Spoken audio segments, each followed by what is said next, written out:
नमस्कार, मैं सुहानी सिंह। स्वागत है आपका न्यूज नाउ भारतवर्ष में। केंद्र में नई सरकार के गठन के बाद अब लोकसभा के स्पीकर को लेकर हर ओर चर्चा चल रही है। विपक्ष टीडीपी को स्पीकर का पद दिए जाने की बात कर रहा है, तो बीजेपी इस अहम पद को अपने पास रखने का इरादा बना चुकी है।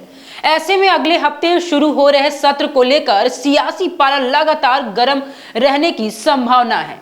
लोकसभा चुनाव और केंद्र में नरेंद्र मोदी की अगुवाई वाली लगातार तीसरी बार सरकार बनने के बाद अब सबकी नजर स्पीकर चयन पर लगी है। माना जा रहा है कि भारतीय जनता पार्टी लोकसभा स्पीकर का पद अपने पास रख सकती है। 18वीं लोकसभा के गठन के बाद अब अगले हफ्ते 24 जून से संसद का पहला सत्र शुरू होने वाला है। स्पीकर के चयन से पहले यह सवाल हर तरफ किया जा रहा है कि टीडीपी और जेडीयू के दम पर केंद्र में बनी मोदी सरकार आखिर अपनी सहयोगी दलों को स्पीकर का पद क्यों नहीं देना चाहती है। आखिर बीजेपी स्पीकर का पद अपने पास ही क्यों रखना चाहती है, तो इसके लिए करीब 25 साल पीछे जाना होगा। जी हां, तब अटल बिहारी वाजपेयी की अगुवाई में केंद्र में एनडीए की सरकार थी। तब एन चंद्रबाबू नायडू की टीडीपी एनडीए सरकार के साथ थी। वाजपेयी सरकार ने लोकसभा स्पीकर का पद सहयोगी टीडीपी को दे दिया था। वाजपेयी ने सरकार को बचाए रखने की तमाम कोशिशें की, लेकिन कामयाबी नहीं मिली और महज एक वोट के अंतर से सरकार गिर गई।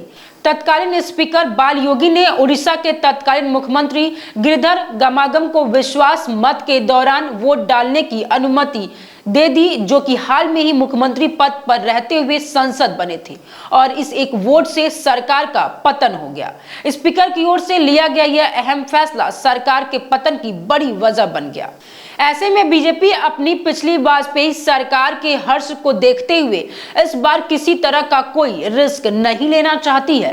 राजनीतिक परिस्थितियों के बदलाव में होने की सूरत में स्पीकर की भूमिका बेहद अहम हो जाती है। लोकसभा चुनाव में कांग्रेस की अगुवाई वाली इंडिया गठबंधन को 234 सीटें मिली थी।